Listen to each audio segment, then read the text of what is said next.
'Tis better to offer no excuse than a bad one. We must consult our means rather than our wishes. Worry is the interest paid by those who borrowed trouble.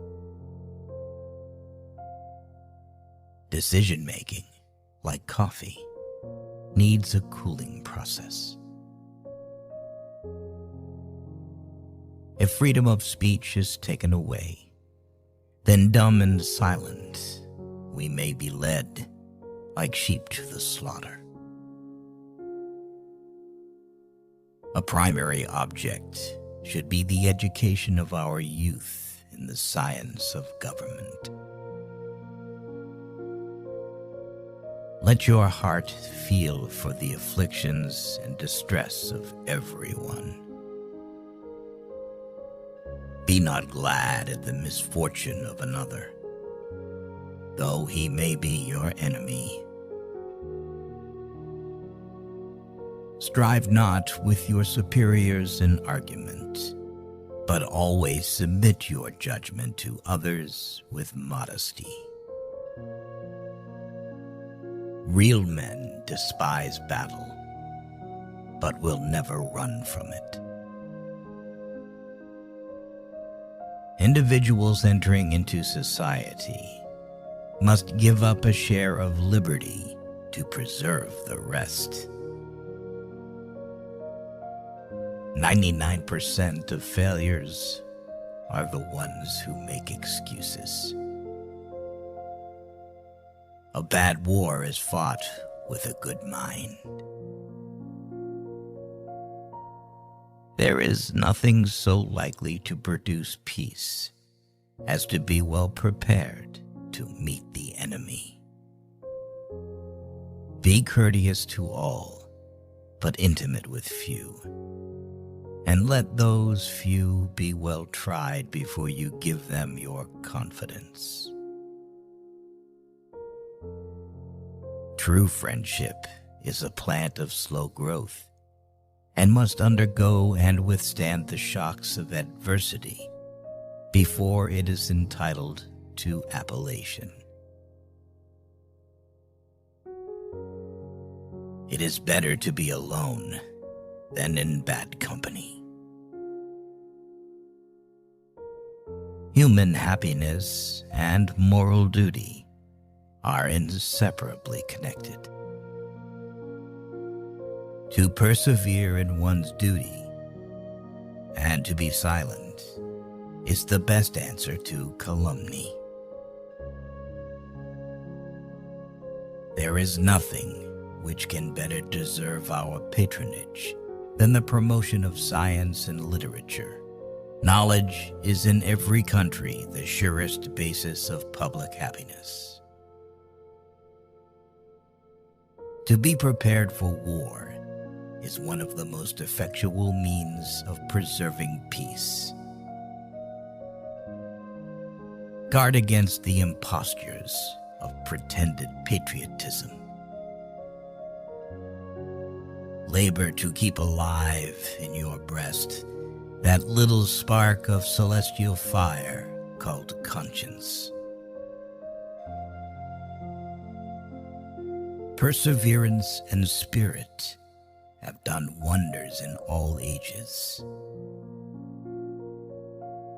It is best to be silent, for there is nothing more certain than that it is at all times more easy to make enemies than friends.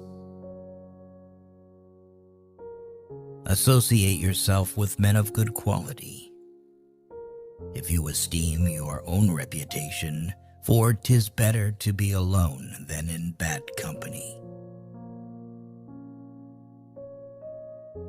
Let us therefore animate and encourage each other, and show the whole world that a free man, contending for liberty on his own ground, is superior to any slavish mercenary on earth.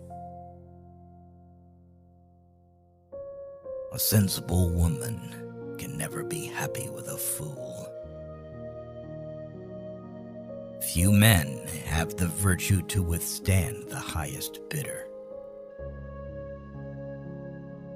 Happiness depends more upon the internal frame of a person's own mind than on the externals in the world. Experience teaches us that it is much easier to prevent an enemy from posting themselves than it is to dislodge them after they have got possession. The harder the conflict, the greater the triumph. The turning points of lives are not the great moments. The real crises are often concealed in occurrences so trivial in appearance that they pass unobserved. As mankind becomes more liberal, they will be more apt to allow that all those who conduct themselves as worthy members of the community are equally entitled to the protections of civil government. To encourage literature and the arts is a duty which every good citizen owes to his country. A knowledge of books is the basis upon which other knowledge is to be built. Paper money has had the effect in your state that it will ever have to ruin commerce, oppress the honest, and open the door to every species of fraud and injustice. Discipline is the soul of an army. It makes small numbers formidable, procures success to the weak, and esteem to all. Those who have committed no faults want no pardon. We are only defending what we deem our indisputable rights. We should not look back unless it is to derive useful lessons from past errors, and for the purpose of profiting by dearly bought experience. No punishment, in my opinion, is too great for the man who can build his greatness upon his country's ruin.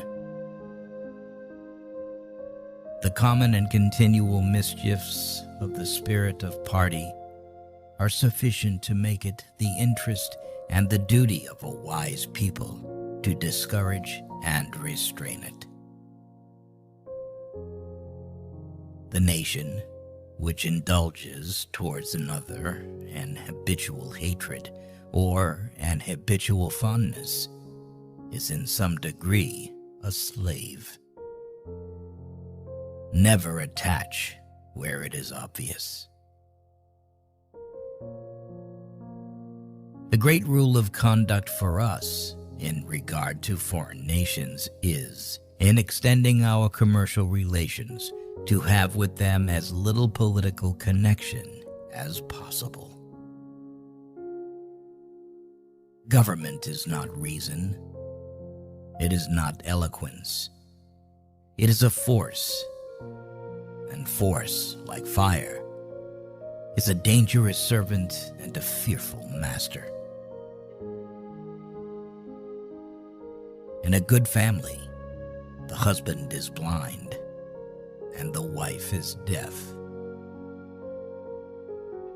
If to please the people, we offer what we ourselves disapprove of, how can we afterwards defend our work?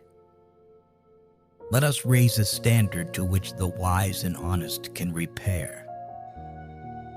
The rest is in the hands of God. Avoid a man who pretends to be your friend. Freedom and property rights are inseparable. You can't have one without the other. Nothing is more essential than that permanent, inveterate antipathies against particular nations, and passionate attachments for others should be excluded. It is substantially true that virtue or morality is a necessary spring of popular government. The rule, indeed, extends with more or less force to every species of free government. Religious controversies are always productive of more acrimony and irreconcilable hatreds than those which spring from any other cause.